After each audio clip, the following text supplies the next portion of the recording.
ইয়াত ৰাতিপুৱাৰ পৰা আপোনাৰ এই নদী পানী বাঢ়িছে, পশুবিলাক নদী ব্ৰহ্মপুত্ৰ পাৰ হৈ গাঁৱত উঠিব বিচাৰিছে। কিছুমান লোকে হয়তো ৰাতি ধৰি নিছে, কোনো ক'ব নোৱাৰে। এতিয়া দেখাত ভাইকন আৰু বৌমণি, জানমণি দাস সিহঁত তিনিটাই পশুজন আহি যাব নোৱাৰা হ'ল। পশুটো তাৰপিছত ধৰি বান্ধি ফৰেষ্টক ফোন কৰিছে, বিহালী থানাত জনোৱা হৈছে। আৰু আপোনাৰ চকুৰ আগতে এতিয়া দুটা পশু ইফালে আকৌ সাঁতুৰি গৈ আছে।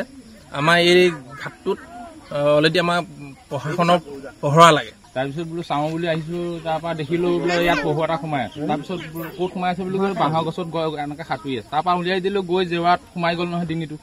জেওৰাত সোমাই গ'ল, এতিয়া যাব পৰা নাই। তাৰপৰা আনিলোঁ লাহেকৈ ধৰি বান্ধি ইয়াত থৈ দিছোঁ আৰু ফৰেষ্টক জনাইছোঁ, থানাত জনোৱা হৈছে। সোনকালে যাতে লৈ গ'লে ভাল পাওঁ আৰু।